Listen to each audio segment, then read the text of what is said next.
আপনারা এটা একটা গুরুত্বপূর্ণ প্রশ্ন করেছেন।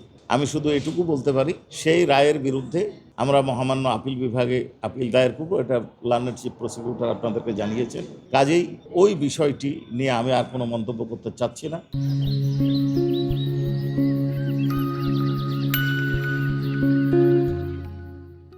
মন্তব্য করা যৌক্তিক নয়। আমরা আমাদের বক্তব্য আপিল বিভাগে তুলে ধরব। তবে আমি দৃঢ়ভাবে বিশ্বাস করি যে ওই রায়ের কোনো প্রভাব এই মামলায় পড়বে না। এটা যুক্তিতর্কের বিষয় নয়। এইখানে একটা বিষয় আপনাদেরকে সুনির্দিষ্টভাবে দেখতে হবে যে একজন নিরীহ ব্যক্তি দাঁড়িয়ে আছে, তাকে টার্গেট করে গুলি করা হচ্ছে শর্ট ডিস্টেন্স থেকে, এবং সে যখন চিকিৎসার জন্য যাচ্ছে, তাকে কেউ নিয়ে যাচ্ছে, তখনও গুলি করা হয়েছে। কাজে এই দুটোর circumstance and fact completely separate.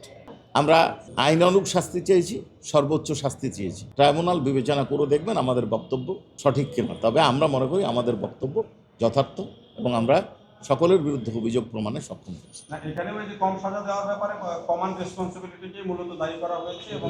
দেখেন, আমি আপনাদেরকে আগেও বলেছি যে গতকালের রায়ের ব্যাপারে আমাদের যে মন্তব্য সেটা এক লাইনে, আমরা এই রায়ের বিরুদ্ধে আপিল করব।